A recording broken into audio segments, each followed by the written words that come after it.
You're listening to the Classic Gamers Guild podcast. This makes my nipples hard.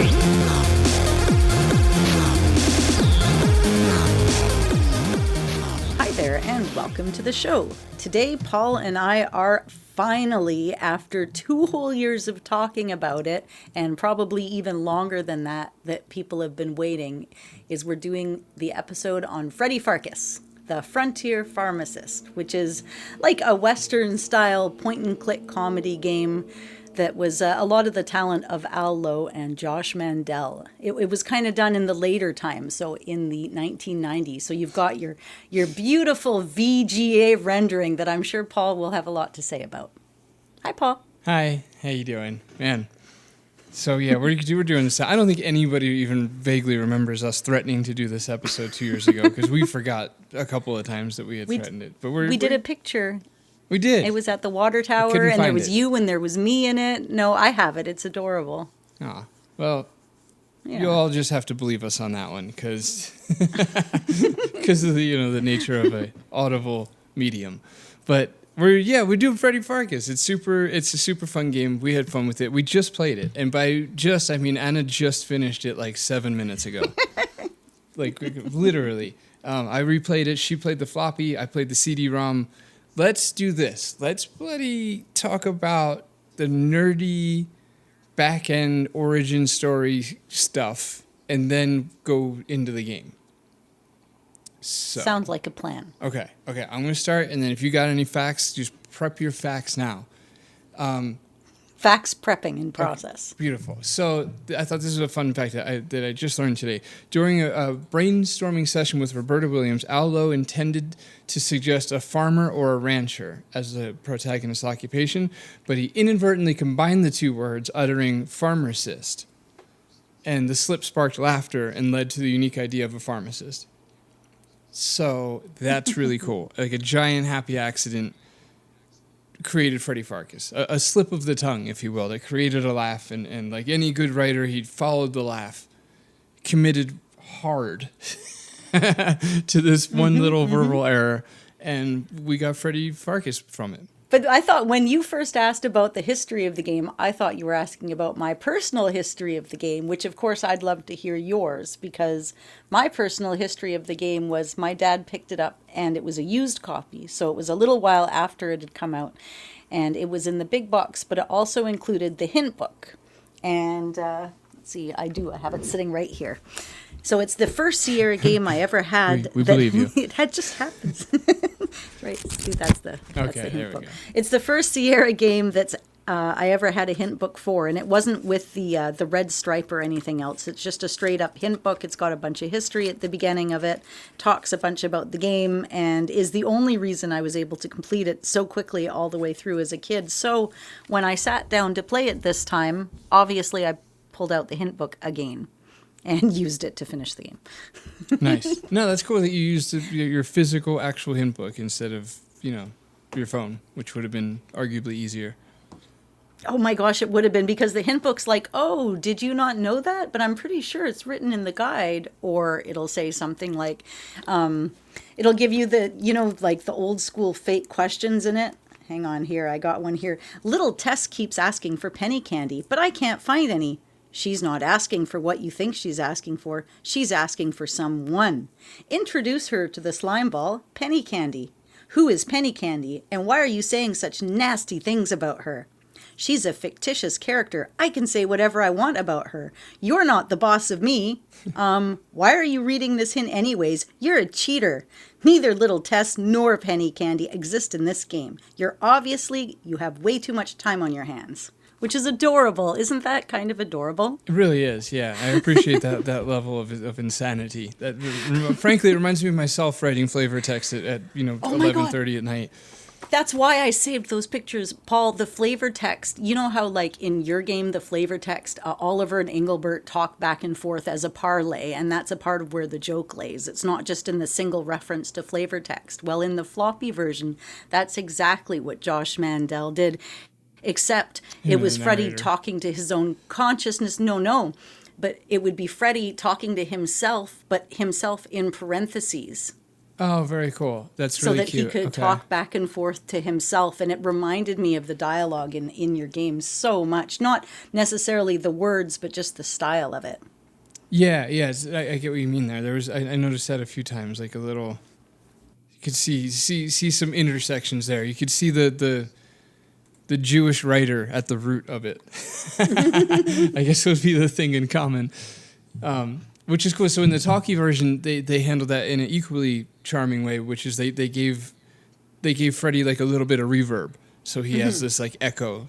You know, like it really immediately sells it as you're talking to yourself. I don't know why. I guess that's like a residual side effect of growing up with like Saturday morning cartoons, right? That must have been a thing that was established in our childhood, because as soon as you hear somebody talking with an echo, you know they're talking to themselves. Oh, yeah. Don't know why. But See, and of course there was no voice, so that's why the parentheses would have. For me, I mean, you had voice, obviously. for me, you guys. For me. For me. Actually, I do have a question for you, Paul. Now, Al said in one of his interviews that he Did wanted... he? Sorry, I said that too soon. He wanted to avoid moon logic and puzzles. He said a game should make real-world sense. For example, sunscreen belongs in a drugstore. You don't get it out of a tree branch or something. Did you find that he was true to that statement when you were playing the game? I will give that a resounding I guess. Because it's not great, but it's better. It's better than the Sierra before it, but there are some moments... Ah, God, I took too many notes. I really did, because it's like now I'm just looking at the sea of lines. I don't know if I could pick it out. We'll get to it as we go through the game, but there's one or two examples that I marked as bullshit. I wish I could think of one right off the bat, but okay, why don't I be positive instead? I think for the most part, yes. Like, I don't know. I didn't know the barber was going to have our boots, for example. No. So that's That not was even tricky. bullshit. It's just more like, why would I go to the barber for our dry cleaning? Like, that little things like that were confusing, but... And the whole puzzle with the CO2, like all the way through, I'm sorry, that was not the easiest puzzle ever. And especially what you have to do to deal my with God, it later. thank You're just you. like, are you freaking serious? This is where I need to go? This is what I need to do? Like, I forgot, because the last time I played it 2 years through, I must have blanked out a bunch of the ending, because I totally forgot a bunch of that stuff was even going to happen. Yeah, well, the scene you're talking about with the CO2, the bullshit part of that is the back entrance to the barber shop. I mean, I guess unless you walked out that way earlier, which I hadn't, so I had no idea. I had to look at a YouTube video for that one to see where to go. So yeah, I don't know. It's better than usual, but it still has some BS moments. All right, any other facts? There's a bunch of Easter eggs, which is fun. Larry's in the game, which we'll probably get to, and it kind of like, of course, he is. Allo applied a screenwriting technique to the game's design where he mapped out approximately 36 to 38 key plot points, and then each point corresponded to a puzzle or an event that the player needed to navigate. They're basically saying like Al discovered, preemptive game design in a sense with this one. He's like, you know what, this time I'm going to plan this thing out. Which I laugh at in a mocking sense, but I don't even do that developmentally speaking myself. And neither does who's an example? Tall Story Games. Blanket You're on the right. name. Hardcore. So sorry. Oh, Tom. Thank you. Hardwig.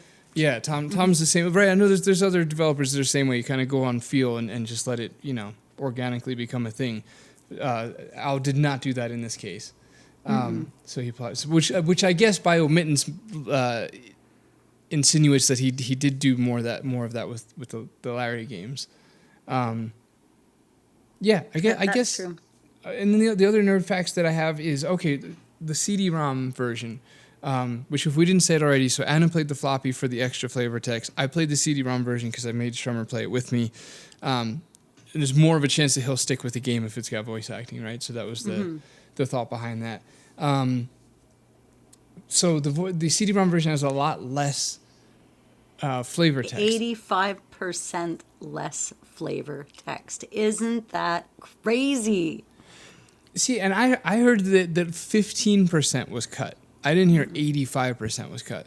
All my research was saying about 85% was cut because it just turned into sort of redundant. You can't click here.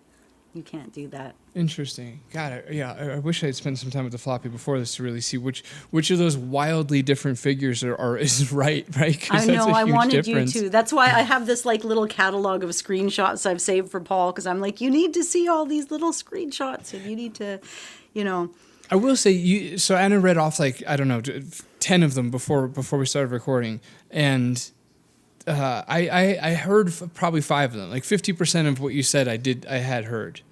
So I don't know how much, you know what I mean? I guess that doesn't really help us gauge how much was cut. Whatever. The point is that they cut a bunch of lines.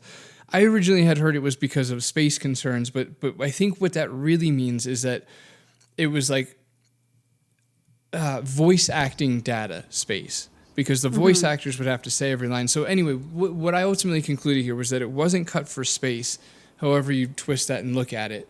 Okay, yeah, you're right. 15%. I just reversed the numbers. Instead of taking 15, I took the 85. So yes, like 15% was cut. 15. Okay. I'd always do that with numbers, though. I'm pretty used to that. That's fair. Yeah, it's more dramatic. It has flair. I appreciate it. It does. I like a little bit of drama. Yeah, it's fun to exaggerate. Any 2006 Dane Cook fans might remember that bit. That was really funny. But anyway, Aldo basically cut those 15% for the voice actor's sake. I didn't even hear mention. This was from an interview that he did with our friend Daniel Albu. But I got the impression that it was more like fatigue and exhaustion on the voice actor's part than actual disc space. That's funny. So I'm not sure. Both are valid. I get it either way, because there's a ton of lines in this game. Oh, there is so much. And it was kind of neat. They like, you got Whittle Willie. He's your guy, and he's kind of like the narrator in the game. And they used him to make it what? Well, he's not, though, because that's why I'm saying he's a creative. He was used to give room for extra jokes without having to do a bunch of extra programming. So it was like, it made the deaths and everything feel like part of the story and not just you failing every time.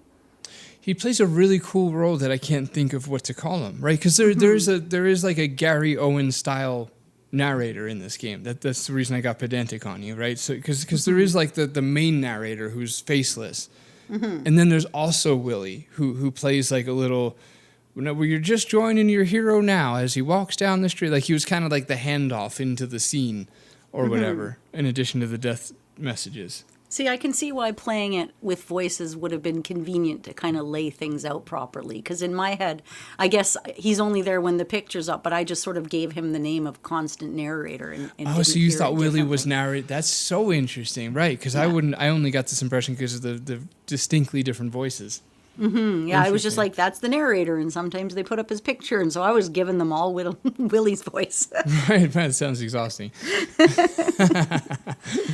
Okay, let's dive into the voice acting a little bit here. Sure. I have one little fact I want to throw in before we carry on, which is when they were doing marketing for the game, they did the little trick in the industry, which is make the game appear a little bit sexier than it actually was. So a lot of people, when they ended up playing the game, they were expecting something slightly more Leisure Suit Larry, because Al was capitalizing on the fact that he had made the Larry games just a little bit. And we're mildly disappointed to find out that it wasn't quite as raunchy as they thought it could have been. But I mean, there's these little raunchy kind of funny bits hidden in the text everywhere. Surprisingly raunchy. I'm just like, oh my goodness, is that actually saying that right there?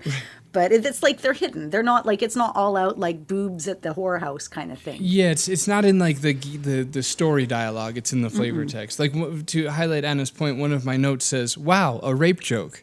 Yeah, there was. I got that in one of my screenshots. I was like, "Oh, wow, ballsy!" I mean, Jesus Christ, it was a different time, I guess. My God.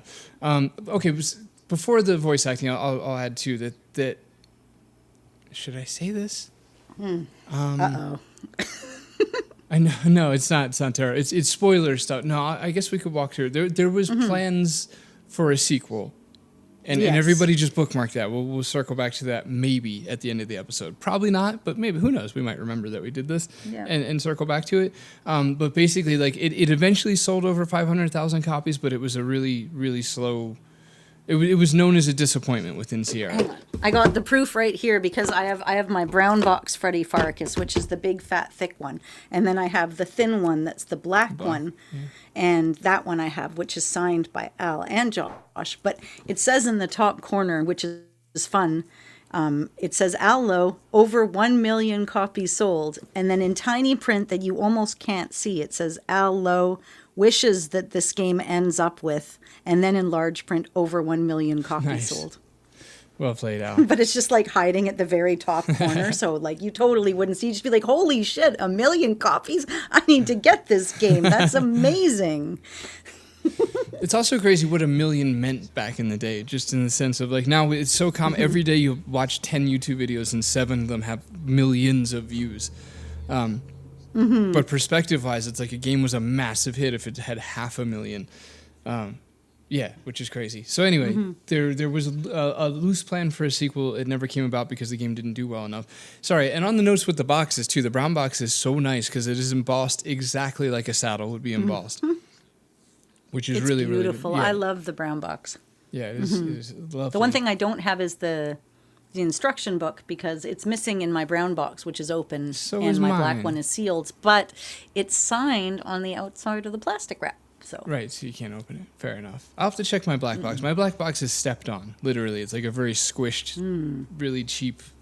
Aww. You know, like $12 eBay because it's stepped on. I'm like, I just need to, technically have a black box, so I bought it. But the modern day book of health and hygiene is the manual, and that's really fun. It's like an almanac, man. That thing is super thick and full of just dangerously misled information on the medical front, in a way that I feel like marketing teams wouldn't let the companies do nowadays. Like even though it's all blatantly jokes, it's also like potentially just dangerous information to print, which is fun for back in the day. But okay, let's do voice actors and then let's move on to the actual game itself. And if I sound like I'm talking fast, it's because there is a lot to say and we actually have a bit of a time limit today.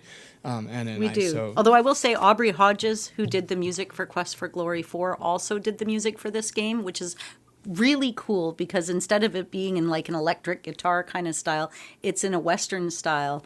And it really influences the setting of the game because, Aubrey is an absolute talent with the music. So I didn't know that at first, but you can hear a lot of the same sounds, music, and sound effects that are between the Quest for Glory 4 and even like the sounds of the meeps around the graveyard and little things like that. Of course, there's no meeps in Freddy Pharkas, but there's tons of similarities. Interesting. Did Aubrey do the theme, the sing-along theme? Al did that. That was Al Lowe. He did the theme, wrote the music, and did the lyrics. It's really good. Like Strummer and I have been singing it for 3 days now, like humming it and yeah. It's completely based on that.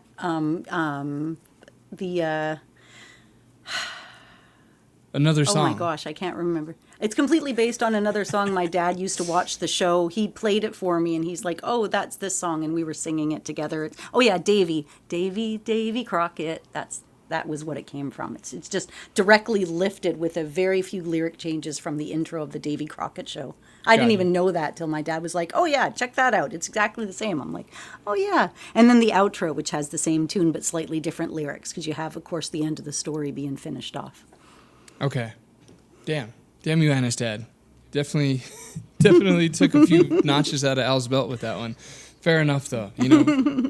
Facts are important too.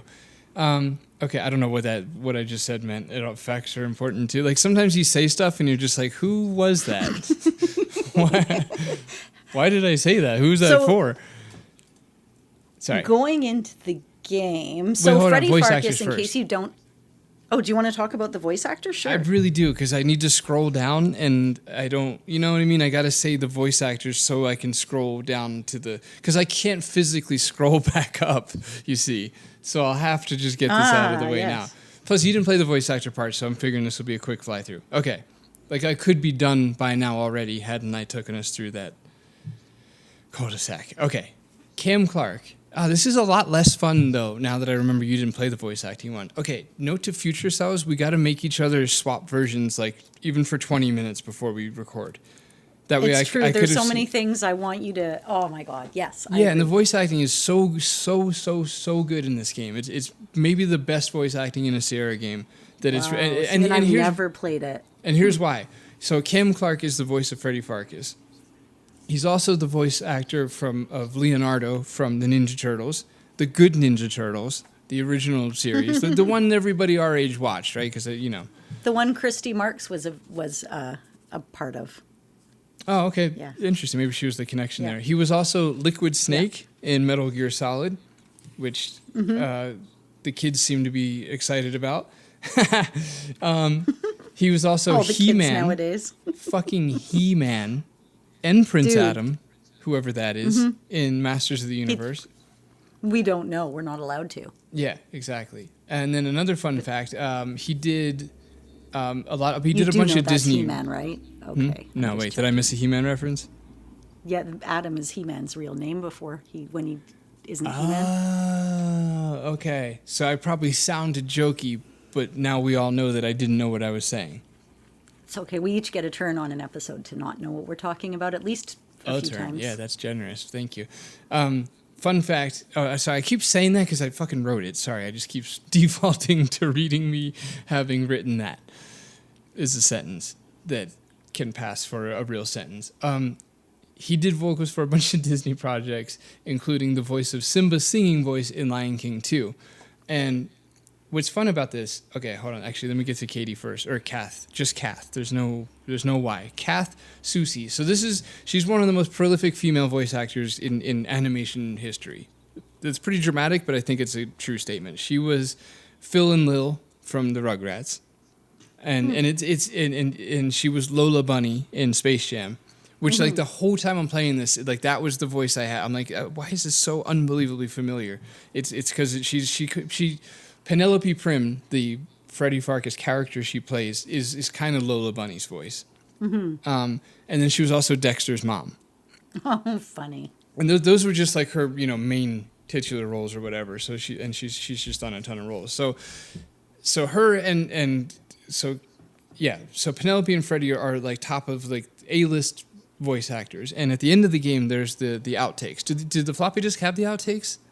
Yeah, not the same way. I mean, maybe I didn't stay. I literally just finished it and then turned it off and then came over to you on this thing. So it might have. I wouldn't It's be sitting on surprised my if it- screen out there for me to finish if it does.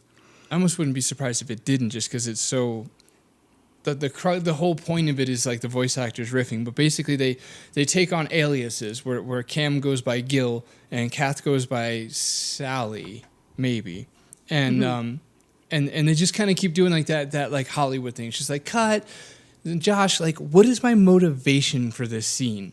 And they're like, oh my God, I want to get home tonight. And then Gil puts on like an overtly homosexual voice. And it's really funny because when he breaks out of Freddy, who's, he's not like the hardest cowboy, but he's still like, a grizzly cowboy type, and then just goes into this into gay voice basically. It's really funny. And Cam is open about his sexuality, I think is the PC way to put it. So it's all in funness or whatever. He's riffing on himself, let's say. In other words, that was like his real voice. Was kind of what I was getting at there. Sorry, it's very difficult to talk about this thing. Everybody's so touchy. But I know this whole game is difficult to talk about. I mean, I can see why people don't. Because I'm not here to rip on it as always with this. I'm here to look at it with the lens of historical feelings instead of like current factual factories. Anyway, Yeah. The point is, it was what it was, and it is what it is. Freddy Pharkas isn't exactly such a sweetheart either.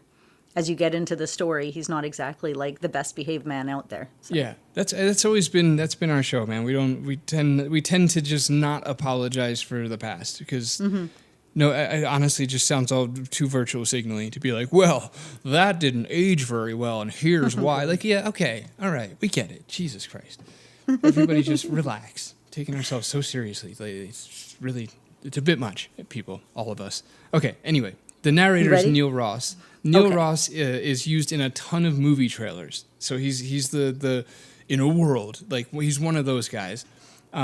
He's also known as Shipwreck from G.I. Joe. A bunch of characters from Transformers like Bone Crusher, Springer, and Hook. So connected. Christy Marks was involved in G.I. Joe too. Oh, nice. Okay. And Neil Ross is awesome. I mean, nobody is Gary Owens, but man, he's a close second. He does an awesome job. Like, he just makes this game fun to listen to. And then I'll stop there. There's a bunch more, and they've all got pretty cool backgrounds, honestly. Most of these voice actors are legit. Like, Whitland Willie is Louis Arquette, who is David Arquette's father. And he's been around... I'll stop there. There's a lot of great voice actors in this. All just to say is that it's probably the best voice acted Sierra game I've ever heard. Mm-hmm. The end. Well, okay. Next time we do an episode on it, I'll totally check it out. Yeah, okay, great. Fantastic. So, Freddy, can we go on to the story? Yes, okay, Act 1, overview. Sorry, you want... Freddy. Once a notorious gunslinger has retired to the quiet town of Coarsegold to live his peaceful life because he lost his ear in a duel with Kenny the Kid. So he's going to completely leave behind his violent past and settle down as a nice guy pharmacist with a crush on one of the local ladies and a bit of a whorehouse habit. Yes, this is kind of, go ahead. As we'll come to learn. What's funny, one of my second note is he doesn't say no to Sadie, because Sadie is the local whore, and she and kind of invites Freddy to come square up her tab with the pharmacy by other means. And it's just funny because Freddy doesn't say no. And then where this ends up going in the game, it's like, oh, okay, yeah, he definitely wasn't being vague. But anyway, yeah, sorry. That's okay. So yeah, he goes to town. He has his love. He's going to fill out prescriptions, and that's kind of the gist of it. So as soon as you explore this town, you'll see it's kind of a rundown town. A lot of the places are boarded up. They haven't been in business, and you can kind of see it's a bit of a town in trouble. But your pharmacy's doing really well, and it's really well stocked up. And so right away, as soon as you start, people are coming in asking for prescriptions immediately. Which, outside of being a subtle guise on what is copy protection in a game, it was kind of fun because you can get prescriptions wrong. You can give people the wrong prescription. Like one of them, the doctor writes the prescription badly, and if you follow what it says, you end up giving Sadie testosterone. It causes all sorts of trouble. She ends up growing a beard, which is kind of funny. But I don't know, it's a neat part of the game, but you really do need the book for it, because although the ingredients are listed to make what's actually in the prescription, usually you have to combine them in a specific way, in a specific order, doing specific things. And it's really quite novel because you can pull items down from the shelves and place them anywhere on the desktop and work with them. It kind of has this whole incredible machine vibe to it. It is so fun. You gave Sadie a beard. I gave a small child bloody stools with the wrong one, which is on Penelope, the school teacher, because she's like, one of the kids got a hold of the medicine and took a little sip of it. Like, hey, man, that's not very responsible of you as the teacher. Why are you putting this on me? But man, it's so fun. I think both you and I have kind of gushed about how fun this mechanic was, even in other episodes. There's just something deeply satisfying about making these medicines and taking little things off the shelf and putting them in the things, and the little powder piles up, and you dump it out, and then you press the pills in the pill press, and it's all just really satisfying. It's way beyond... It's everything I always wanted in a game. Like, I've always wanted to do prescription mixing. This game was a dream. Is that a true statement? It really is. When I was a little kid, I used to gather all of my little supplies in the tub and make them and be like, I'm going to make the strongest bubble solution in the world. And I'd pretend to be like a little naked chemist, I guess. And I'd make these special solutions and try to make it different colors. So to play this game, I was like, dream come true. Dude, that's super weird. I didn't know. Is it? It is. I mean, it's adorable. Yeah. I mean, it's, weird is good. I think everyone can agree to that if they listen to us anyway. But yeah, that's super weird. Like, I've never heard a child be like, when I grow up, I would like to mix complex chemicals together. Really? Oh my God, and I'd make like little fake beakers of different kinds of like potions and unguents and colors. And then I'd take it so far as to take some to school, and there was a tree, and I'd pretend that I was the pharmacist working at the tree station because it had like a bowl shape in the trunk. And my friends would come, and I'd fill little prescriptions with twigs in my little colored vials and things. It's wild really you didn't did. become a pharmacist or a drug dealer. No, I didn't. Isn't it weird, right? You figure I should have. One of the two, at least. Yeah. I mean, I guess they're both the same thing. One's just, legit. Yeah. Yeah. One has more vials. But then my parents got me a chemistry set and my own Bunsen burner and my old kit. And it was right before I got the Freddy Pharkas game, and it all just connected. I guess if I call it alchemy, then I could understand why a kid might be into it. If you like repackage it as alchemy instead of like, pharmaceuticals, whatever. Look, we're already kind of a little sketchy on time right now. This morning, my morning drink was a whole lime unpeeled and a whole chunk of ginger unpeeled and a couple of dates. We literally don't have time for this.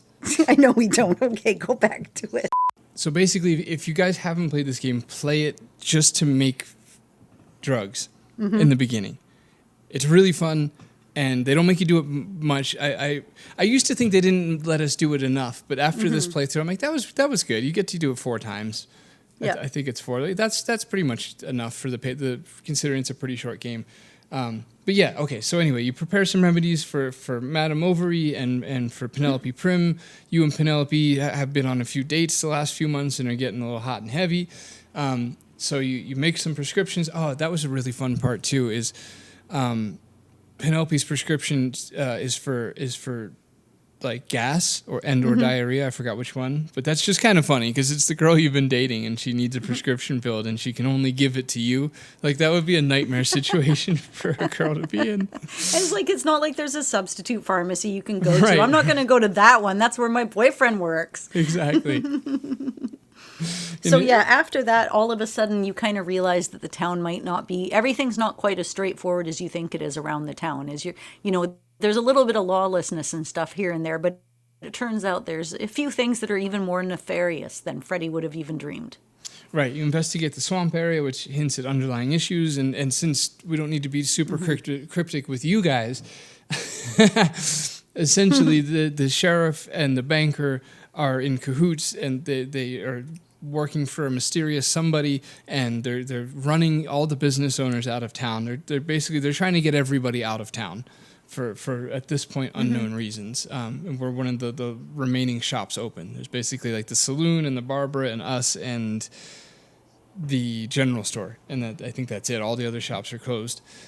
So yeah, you walk around, you learn all this stuff, and I think that kind of brings us to Act 2. Yeah. Yeah, essentially we end up in horse flatulence territory, which is, I think it's a great joke. Like, it is, the horse flatulence is so bad in town that it's actually a safety issue. They've really, really doubled down on this joke. Like, it seems like just a funny, like, okay, you guys, haha. But then it's like, it gets real, and it turns into a very complex puzzle that's timed. So it's like, damn, this horse fart thing got intense. It turns into, like, some work. But, okay, 2 things. One, a quick note from Chapter 1 I didn't mention was pharmaceuticals are an art, not a measurement, is a line in the game, which is hilarious. And like, do it on feel, man. And then my other note here is that I love a gassy horse subplot. See, just the other night before I started playing this game, I did like a whole long detour flavor text between Oliver and Engelbert for the next game, and it goes into horse fart territory. And I hate to do that because the word fart immediately takes everything down with it. You know what I mean? Like it immediately makes it like risks lowbrow territory. Yeah. Like dick and fart jokes. So it's like you gotta really want it if you're gonna bring the word fart into it. And I did in this one case because as to the game's sense of humor here, Freddy Pharkas' sense of humor here that I share is that if you've actually spent time around horses, and I trust at least a few of our listeners have, then only then do you know how unbelievably gassy they are. And like, I don't know, like the line I was going for. It's just true. The line I was going for in Phantom Fellows was something along the lines of like, it's no wonder that movies have like sound effects and a score playing over the sound of horses running majestically in a field, because if it wasn't for the music, you would just hear them farting. Like every time a horse viciously kicks, it farts. Like 8 out of 10 kicks, it farts. Yeah. Like they're always kicking farts out. Well, they really got the sound effects down. Like, do you ever think like this is the sound of an angry mob of snails? Like, because they represented the sound of an angry mob of snails so beautifully. Yes. Oh, I meant to say the voice of Freddy Pharkas. It's right here on the front of my notes. Also, he played Leonardo in the Teenage Mutant Ninja Turtles, so same voice as Leonardo. Yes, that was the Christian Marx I connection, wanted to say, we have a mom's cafe in Souk, run by Mom, and you go and you get your diner food and stuff, and a bit of the same kind of attitude with it too, which is another reason why I always identified with the mom's cafe in the store. Oh, and my notes also say, this is cute, Freddy remember this happened like 2 years ago, so I'd broken my leg not that long ago. That's right, and I tried to kickflip a ladder. That's right. Freddy broke his toe and got a dresser instead of payment or medical help for the toe. And it says Freddy got all of his furniture by an accident, his own accidents. So when I broke my leg, I got a new couch. So I identify with Freddy. I'm like, aw, Anna, that is so cute. That is adorable. Was that 2 years ago, Anna? That is 2 years ago, Anna. Nice. It also says, I love the scene where the guy gets thrown out the saloon window. And I love that you can take the giant items in the foreground. For example, the bean can in Mom's Cafe. Right. Speaking of giant items in the foreground, in Mom's Cafe, there's the big thing of juice or cider, and when you walk behind it, you're all warpy.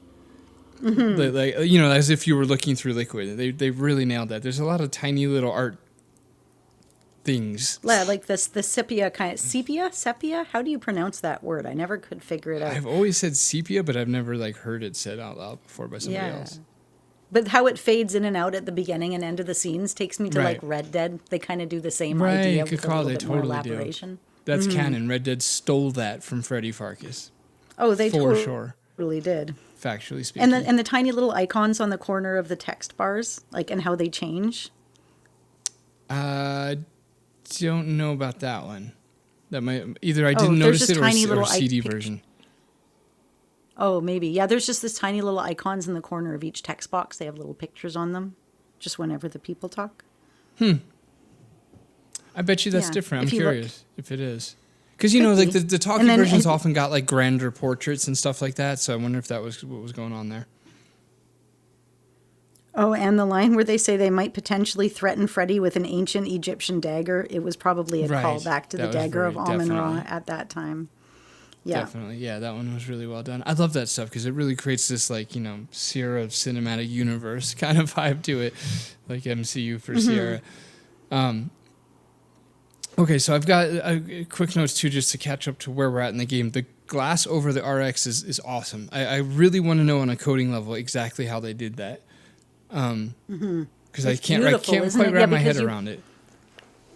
You put the whiskey glass that the doc was drinking out of over top of a prescription that he wrote all messed up. You can't read it. And all of a sudden you can read it, but only when you're using the glass over it. And I'm guessing it must be somewhat similar to the use of the magnifying glass in the Lorabo games. Yeah, exactly. Yeah, I don't know how they did that. It's really cool because like I don't know. Doesn't matter. I won't nerd out right now, but it does make you wonder like if the glass was a transparent piece of art in general. But I guess I don't think that's how that works. But then they'd have to know the mouse's like X and Y position everywhere at all times on that. I don't know. It's pretty cool. If anybody knows how they did that, I would love to hear from you. But okay. So, yeah, Fart Puzzle starts joking and gets really hard is a note of mine because, boy, it really does. And it's a time puzzle, which I didn't know because I died at some point because the whole town dies of their gas. Like, that's what I mean, right? It starts out as like a funny, you're trying to trap a horse fart into a paper bag, which my son didn't laugh at. I was like, what is wrong with you? Honestly, go to your room. Is he okay? But yeah, you go from trapping a horse fart in a bag to fucking, you know, a timed puzzle about it where it's like you didn't react quick enough and now everyone's dead. Like, geez, what a tonal shift. The whole game moves forward very quickly. I'm trying to capture screenshots of funny things and the text keeps progressing forward Like, I don't have to click to make each text box disappear. I don't know if it's like that in the voice version, but so I just had to set it for longer before they disappear, but there was no option for it to completely wait. Interesting, right? Yeah, I don't know, right? Because with the voice acting, it's like when they're done saying it, go ahead and switch it anyway. Because I heard you say it. There's no. Right. Yeah, you're not actually reading it; you're just listening. I don't know, maybe that made sense. Whatever. Okay, so next. Nobody wants to hear me play a voice game, anyways. It's just a whole bunch of and then because I keep cutting it off because I'm reading it fast, and everyone around me is looking at me like, "What the hell are you doing?" I'm like, "I'm playing the game." I'm enjoying myself. To carry on, we did. Yes, this is fun.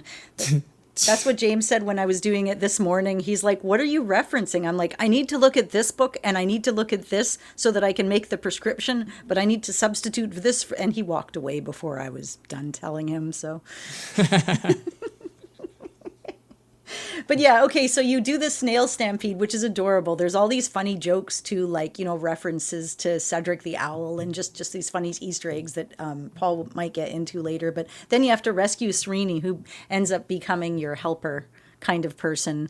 And he's a pacifist, and he's trapped on top of an anthill, and you have to get him off the anthill. And so it's just kind of a neat way to put it. And then, of course, after that, he pledges loyalty to you, essentially.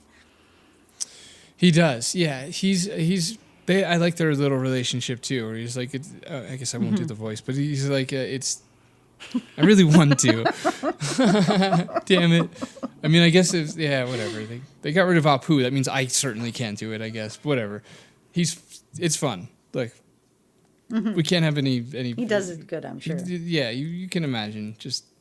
Whatever. Just everybody just imagine a slightly worse Apu than Apu was, and you're there. But anyway, the snail stampede is fun and jokey, and when you lead them to their demise off the cliff, they play like this little kind of lemmings scene, which is super cute. And you get like the Lemmings on the one side, and then you get like the cast of a whole bunch of Sierra games on the other side, as if they're like plotting for what the Lemmings to do. It's like all these in-jokes in this one. Like, I would have that as a poster on my wall. I love that scene. It's really cool. Yeah, and then the cast is the lowest resolution, so like their faces are a pixel, but you can still make out who's who, which is very satisfying. Totally. And then as Anna said, Cedric is there.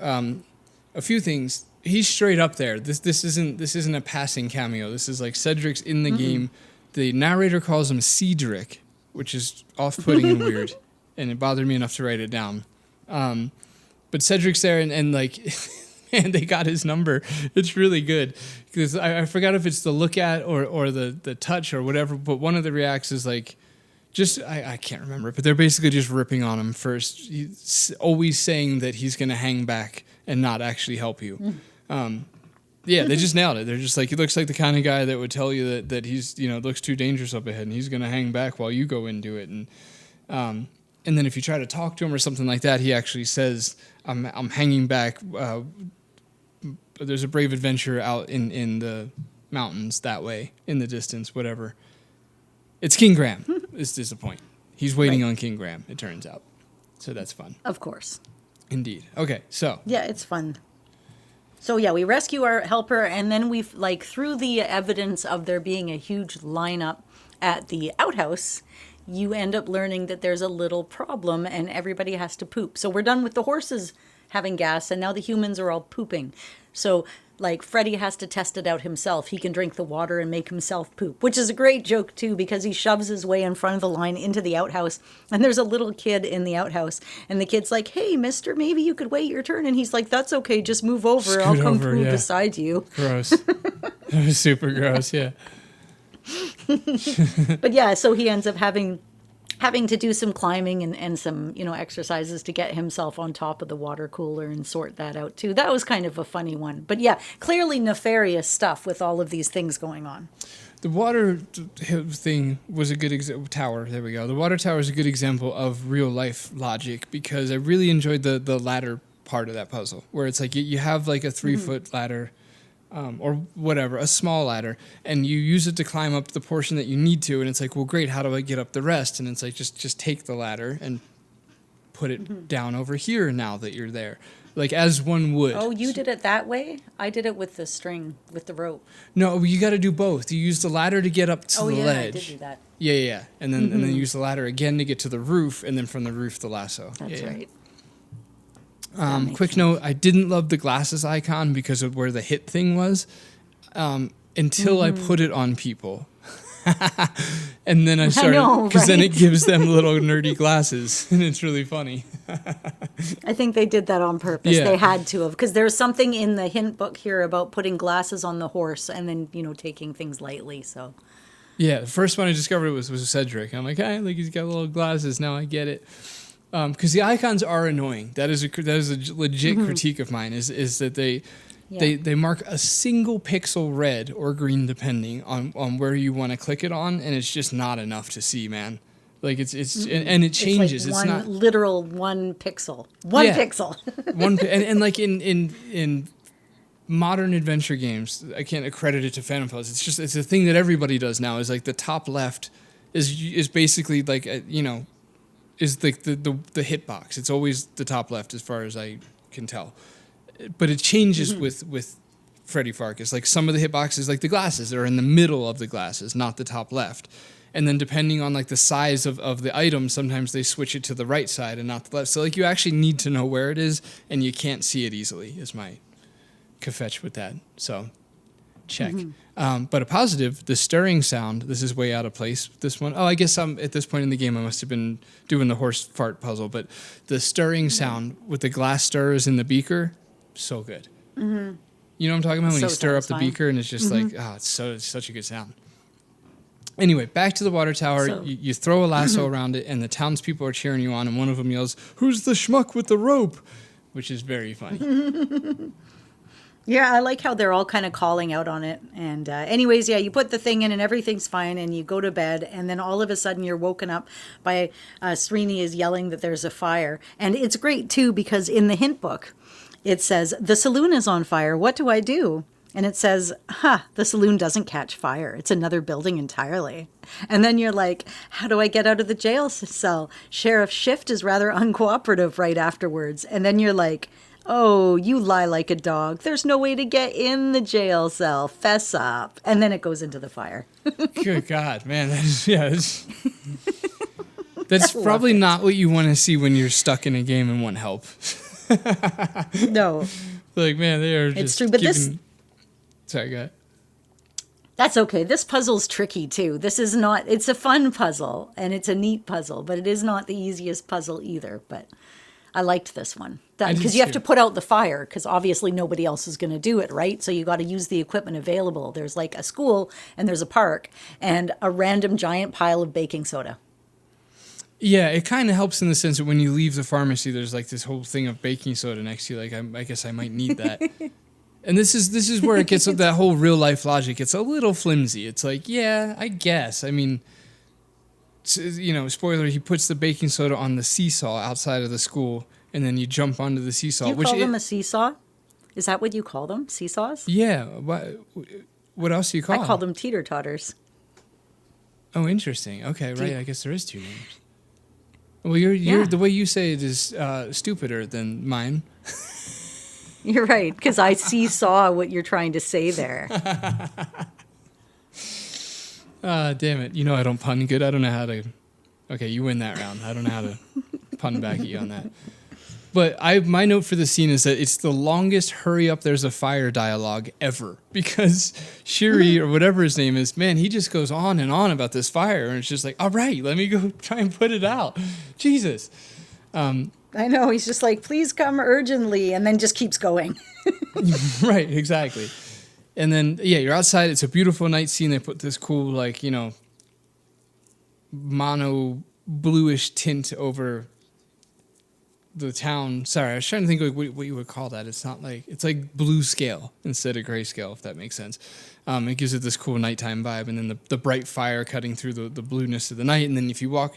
left to the salon, you see somebody getting thrown out the window, and then the next day, when you're walking by the salon, they're repairing the window, which is Sierra Gold. Saloon. Mm-hmm. Oh, it's beautiful. Thank you. Yeah. I also like,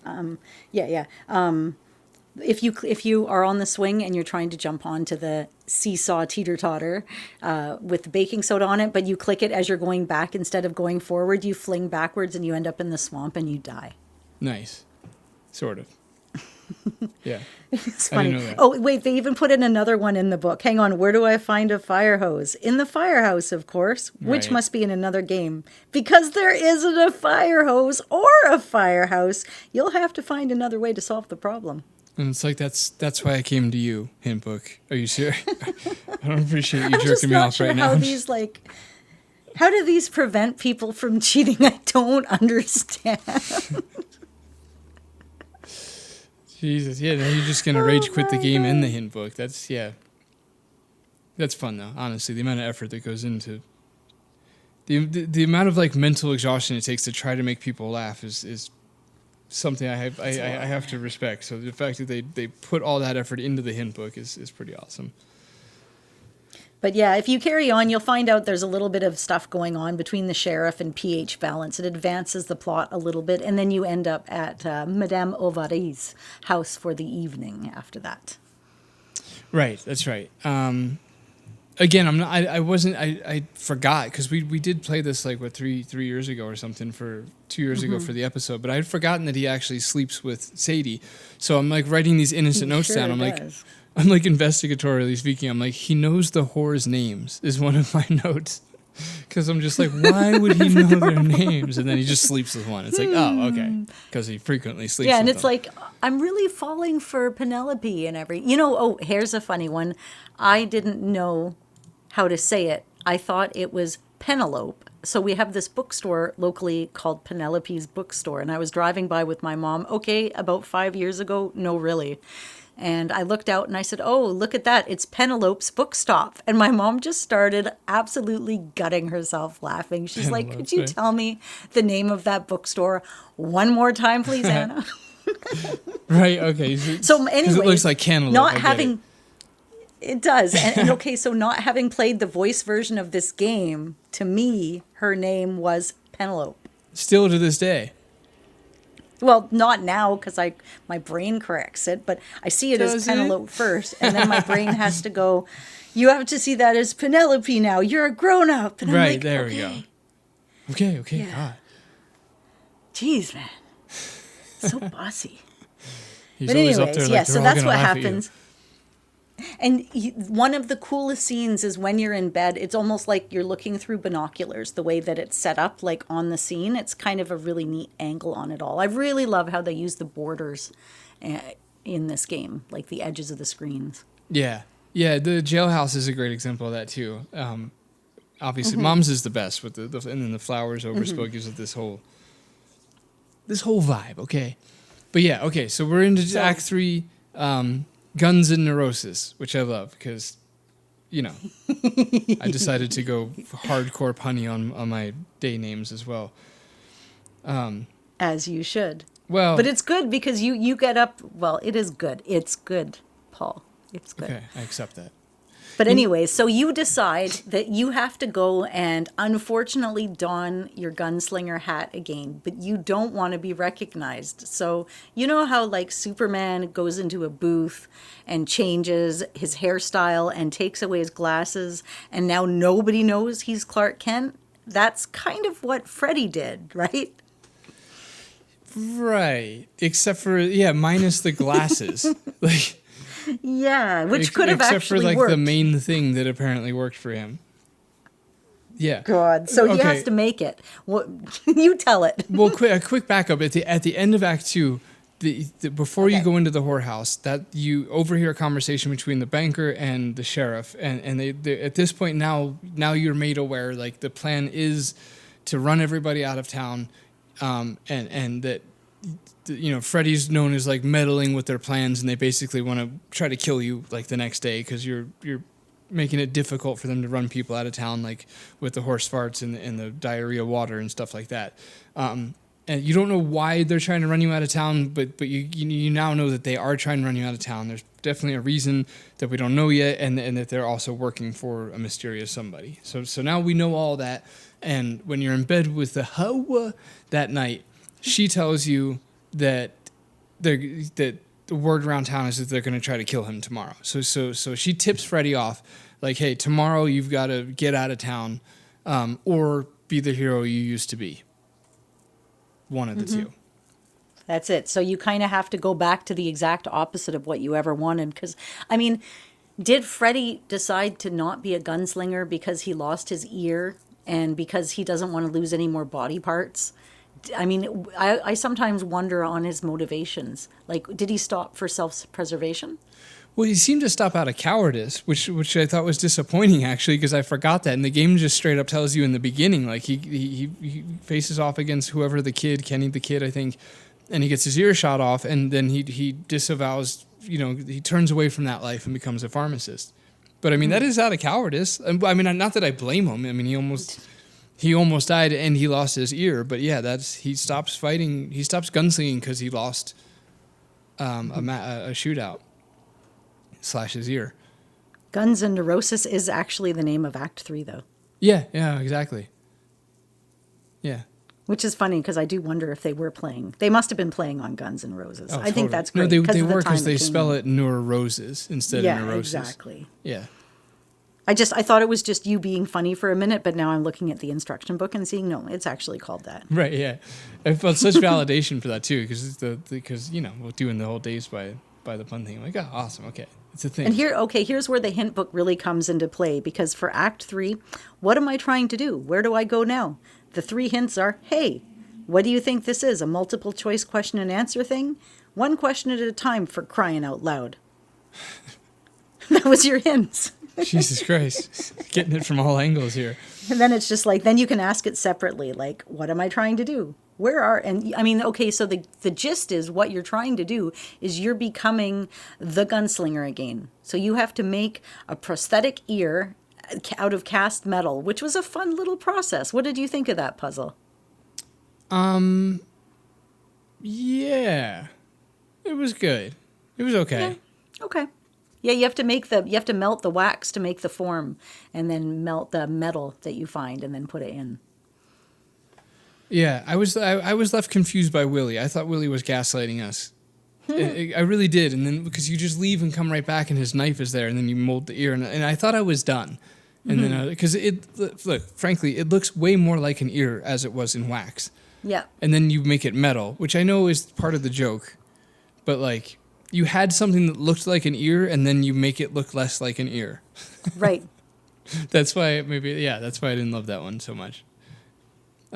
There's a gag that I'm not even sure if it's in the floppy version, because I can't imagine it's nearly as funny. But there's this gag in the beginning of Act 3 where Willie starts, he goes to like introduce the day like he usually does, and instead he just starts coughing. And he can't stop coughing, and then he just bails. He's like, you know what, forget it. Yeah, the same thing happens. Just in text, and then he tries to come back, but it's just a quick cough. Like one last cough. It's so good. That was the funniest part of the game for me. Philip's voice is a real panty dropper is what I wrote. Gross, past me. Sorry about that, guys. I didn't screen that before I just read it. But yeah, Philip's voice is buttery smooth. His friend Philip, who we have to go dig up. And then my note under that is, did we kill Philip? Because I think we killed our friend Philip. Oh, I was wondering how he died. Well, because he says, it feels like yesterday that I was filling a prescription for him. And then his inner monologue voice, he goes, whoops. Oh, no. That's right. Like, I guess he did kill his... But his friend was like, I'm going to keep your thing with me until I die. It will never leave my body. So you have to go to the grave and dig him up, and he's got a safe deposit key. So you finally get to go to the bank, give him the key, and it's like, oh, there's your guns. So now you're cluing in. You have to entirely assemble your gunslinger persona.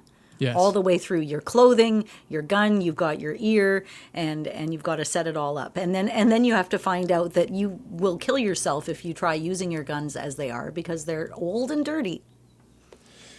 Yes. One of my notes for that was I cleaned the guns after loading them, and they let me live. I was shocked about that. I thought for as soon as I clicked it, I was like, no. I put the bullets in first. I shouldn't have done that. And then he's like, you take the bullets out and clean the gun, and you put them back in. Like what? The game even puts it back in for you. Tell me where Police Quest hurt you, Paul. Right. Good point. Well played, yeah. So yeah, that's your whole thing. You've got to get into your desk drawers. You've got to get your guns. You've got to, and I mean, it's quite a process. I mean, by the time you're done actually getting all the guns together and you're ready to assume your identity, you're practically at the end of the game by this point. You have to get boots. You have to get a cowboy clothes, a neckerchief, and then. I mean, getting your guns back involves digging up a friend, so it's definitely adventure gamey. It's not just your run-of-the-mill go get your guns. No. Digging up a friend for like a key to a box that's in a bank that you go get, and that box is gorgeous. Did you see the half dome carved in the top of the box? Oh, right, that little inn thing. You know what I loved about that is how unnecessary it was, and they did it anyway. Like they didn't have to spend what was probably 2 solid work days on that box art-wise, and they did, and it was gorgeous. It just looked so nice. And pretty much that takes you all the way through to Act 4, because all of Act 3 is getting your stuff ready to go. Yes, exactly. Okay, quick notes. Anna and I are really, really crunched for time right now. We're not going to hide that from you guys because it's kind of obvious. I have so much more to say about Act 3, which is a shame. But if we're going to get this done today, and we must, then quick notes. The takeable objects aren't the usual, like they have way more contrast than the rest of the room's objects like they usually are in games. And it's to a fault because it's really hard to see the shovel and the ice pick in this game. Did you have a hard time finding objects? Yeah, I had a hard time finding the shovel. I found the ice pick pretty easy, even the hemorrhoid cream, even though it was way easy to find in the first scene. Yeah. I wasn't super quick to pick up on the things. And then I had a really mixed opinion on the art in this game because some of it is unbelievably gorgeous, like the box we just spoke of, the up close of the guns themselves, which are chrome finish, let's say, so, and they're really, really pretty. The portrait of the sheriff is amazing because his chin is glowing green from the scarf he's wearing. It's just like it's so good. It looks absolutely beautiful. But then the background art, it's like my note was the background art seems more pixel art out of necessity, which it absolutely was. But then I said maybe they should have embraced that instead of fighting it because it's a bit messy. Right. Does that resonate with you? Yeah, that makes sense. It's like they wanted it to be really lifelike, but with pixels, and it gets a little messy. But then at the same time, again, the close-ups of the pistols and stuff, like I'm still forced to appreciate the lifelike attempts. So in other words, it's like the best and the worst of the art is when they're trying to be lifelike, I think is what I'm trying to say. Yeah, well, I mean, you sent me a couple of pictures of the pixels of the 2 main characters, and it definitely makes you stop and think for a moment, doesn't it? It does. Freddy's sprite sucked. I really, man, now I hope that whoever made that isn't listening. Jeez Louise. Tighten it up, Corman. It's just, it's okay. Here's a polite and factual way to clean this up and to take the burden off of the artist. It's probably the scaling. I'm almost certain it's the scaling because when Freddy gets larger, like when he's right up against the camera, I can't explain it. It's not jaggies, but the pixels do an unnatural thing where some of them double and some of them don't. Is the best way I could describe it.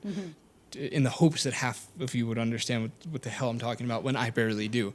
But it's like, it's a thing in pixel art that drives me crazy, where some of the pixels are double their thickness and then the rest of them stay thin, and it just gives this really weird, not right vibe at all. So it's probably not the art of the sprite. It's probably the engine scaling the sprite, as they do, especially in all adventure games, right? The character walks up screen, they get smaller, they walk closer to the camera, they get bigger. That's what I mean by scaling. So I don't think it was their fault. I just think that he didn't scale real well, and there's a few times he sits right in front of the camera, all like oddly stretched and distorted. And anyway, the art's hit or miss in this game, I guess is what I'm trying to say. More hit than miss, but there's some whatevers. Okay, sorry. Love It in Game Cemetery. Did we kill our friend Philip? We did. Okay, here's something I wanted to mention to you, Anna. Did you notice how it just reminds me of all adventure games from this era, but it's like they talk about how, no, that's a note to me, to talk about how important it was in this era of adventure games to dispose of and give a reason for disposing of used inventory items. Right. Did it stand Did this out to game you, do that? or did you just accept it? I guess it did not stand out to you. You just asked if the game. No, did it didn't stand out to me super a lot. No, not at all. I didn't. Although I do notice they put a lot of work into the inventory items, combining one inventory item onto another, things like that. They've got funny messages for everything, no matter what you do. Actually, the inventory system is class in this one. It is. It absolutely is. But it just made me think it's a weird thing in adventure games, especially back in the day, where they'd be like, you no longer need the do-do-do, so you dispose of it, whatever. And it's like they just always make sure they tell you and they dispose of it. I made fun of it in the Phantom Fellows in day 4 in the kitchen, where Oliver optionally uses a pen. And he's like, I used the pen, but it was the last of the ink got used, so I threw it away. Right. And Engelbert's like, what are you talking about? And he's like, I don't know, I'm just fucking around. I kept the pen. And he's like, I'm gonna put it back as a decent human being would. You wouldn't steal someone's pen and then fucking throw it away because you're done with it. I guess maybe I'm just fascinated with this whole angle in general of like stealing somebody's shit, using it once and disposing of it. And I get it. The game's doing that so that you don't later on think, do I need the pen or not?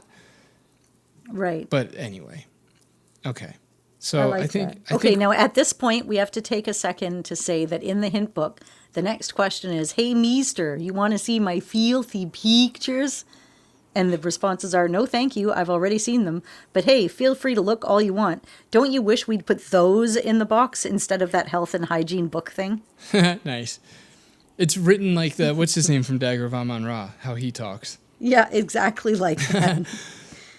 Or remember, I can't say that one on the podcast. But yeah, there's a little phrase that goes with that quite familiarly from when I was a kid in that voice. But I can't say it, so it doesn't matter. Ah, damn it. I say damn it on behalf of everybody. I know. The people that know, they know already. All right, fair enough. I won't push it because it's pretty rare you don't say something, so I'm guessing it must be. Yeah. Okay. It Well, is.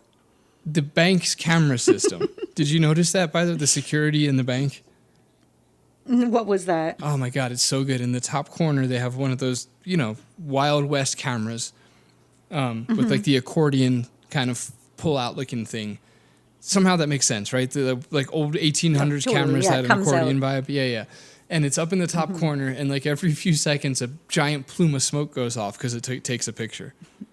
So like instead of a security camera, like video camera, there's this old timey camera taking a picture every few seconds. This is very funny.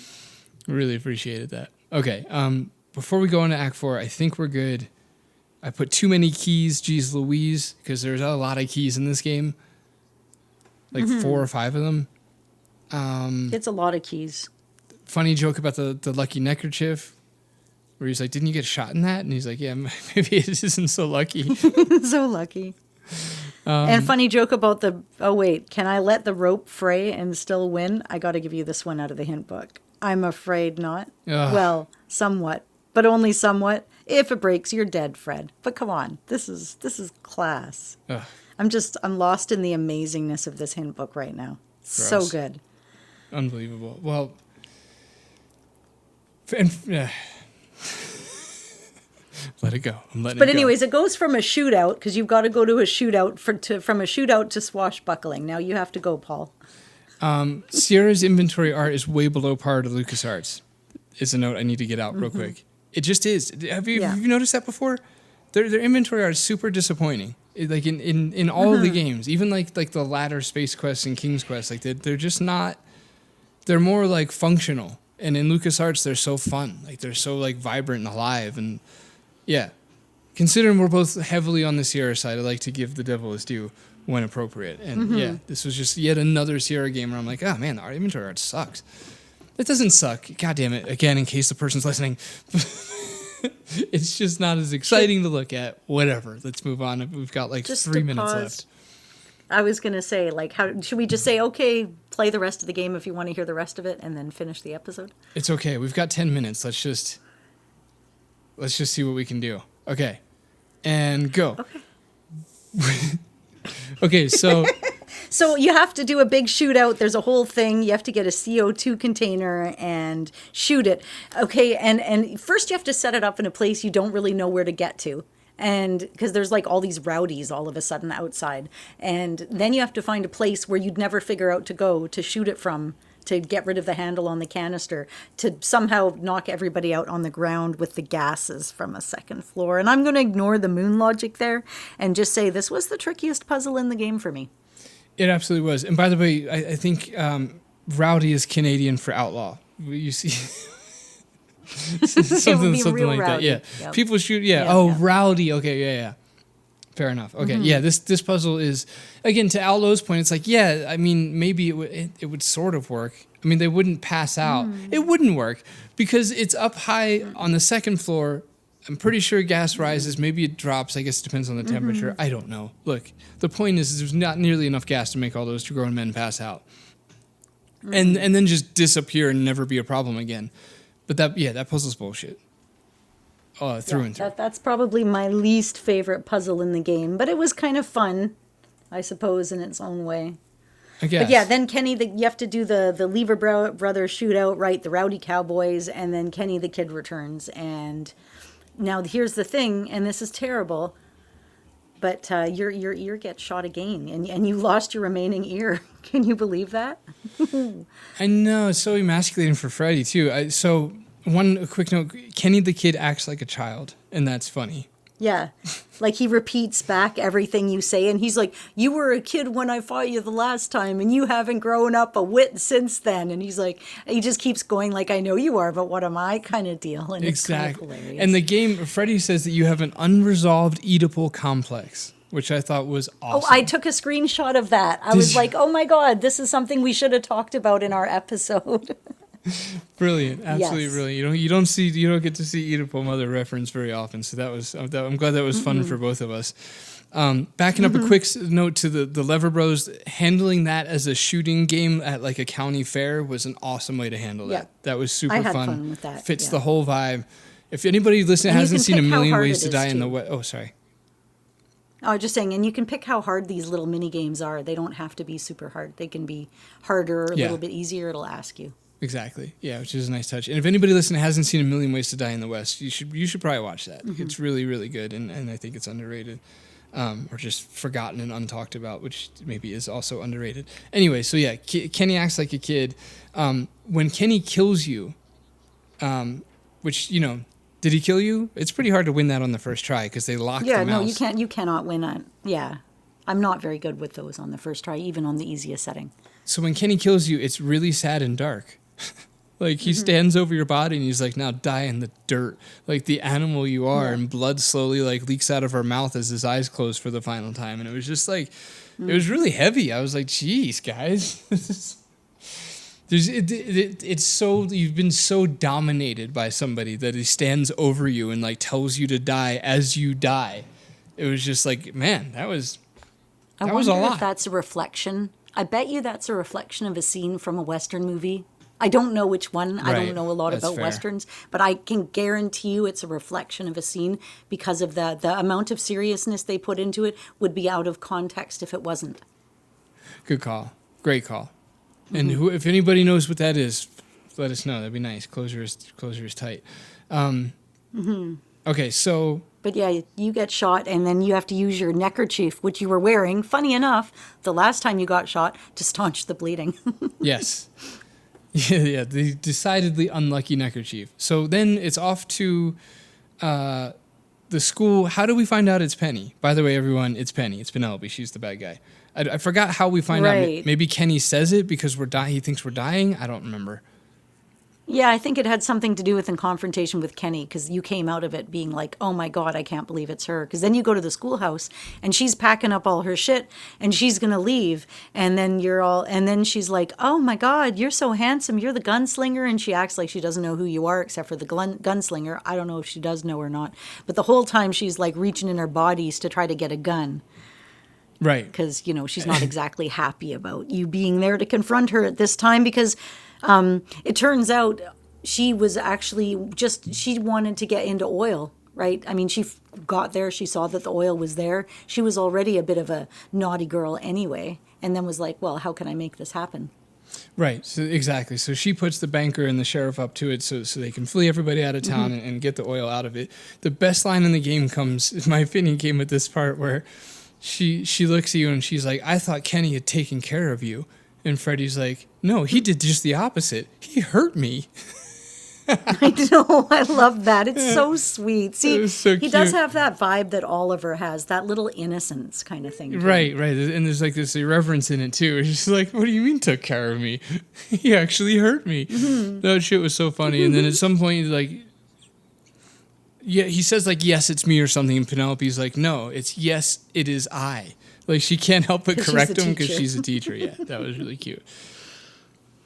But yeah, you end up sneaking by her, and she ends up. Somehow you end up in a sword fight, right? You're fencing with her because she pulls the sword off the wall, and you have a sword, and the two of you were sword fighting, which I think is just hilarious.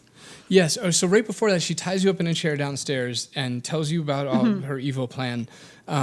As a I villain like this would. puzzle actually. Exactly I why I didn't brought mind it this up. puzzle. I really, really like this Yeah. puzzle. So because it's like you're so limited. It's like refreshing where it's like you can only click so many things, and so you click the chair to knock yourself on the ground, and then again you're still tied up, so you have a limited amount of options, and it's just like I feel it makes a satisfying amount of sense what you end up doing there without needlessly And you have to spoiling click it. the chair a bunch of times too, because each time you click the chair, it rocks the chair a little bit. So at first you click it once, you're like, well, this doesn't work. And you go off and you do other things and you're looking around the room. It takes a little bit to kind of realize you have to keep clicking, which I thought was a neat dynamic. Yeah, exactly. And then once you fall, what you do to get out is also very clever because you can't, you're stuck with all that you have on you. And it makes you really think about what that could be. It's nice that it eliminates every other possibility except for your inventory. Like, what are you going to do in this scenario? And the solution makes enough sense. So, yeah, okay. So then there's a fun little joke where she's like, it's always the person you least suspect. And Freddy's like, well, I didn't expect Srini. I didn't expect me. And he just kind of keeps going on and on. And she's like, all right. Penny says, I kill me at one point because she makes a joke. And I just wrote down that was super 90s. Remember, like that was like a big line in the 90s. I kill me. I crack me up. That was such a 90s thing. So, yeah. Okay. So now we're up. We're sword fighting. We do the sword fight. We pin Penelope down. In walks Kenny. And we kill Kenny. Oh, my God. Oh my God, we killed Kenny. We kill Kenny. And so the game wraps up. Willie says, now get off of my lap, which I thought was an awesome ending line because the first thing he says is in the beginning of the game is come have a seat on my lap while I tell you a story. And they tie that all together by him saying, now get off of my lap, which I thought was just really good.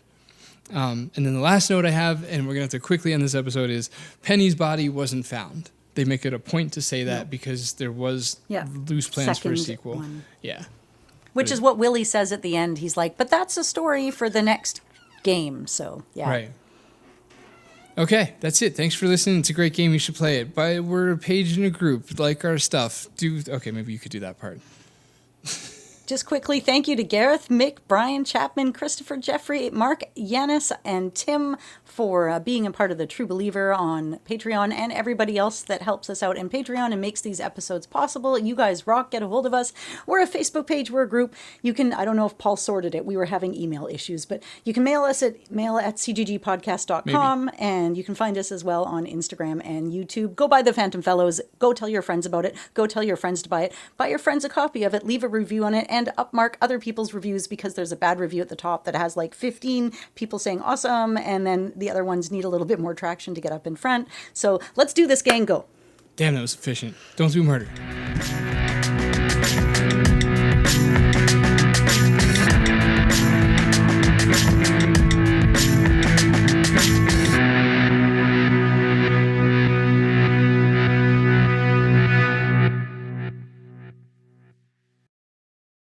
Right. Did you get this one? This is the world famous Bad Rock, so-called because of the day many years ago that part of it dislodged and just missed a carriage full of students on their way to Chowchilla. It was a black, black day, which is why they eventually turned it into a movie. Black Day at Bad Rock. Come on, that's good shit. I don't get it. Before the mine shut down, this is where you got your nuggets of praise. The sound of you giving Now up you on have me. to go to Okay, you know what? totally. You need to watch more movies. Yeah, and then the cigar store stuff and that. So, okay, you ready? Are you okay? Are you done? I sent you the link to the pictures, but yes, I mean, the union told you had to have a cigar store Indian when you opened the pharmacy. There were a lot of out-of-work real Indians in the neighborhood. So you decided it was more politically correct to hire some real ones. It's funny, right? Yes, I knew you weren't done, too. I could sense it.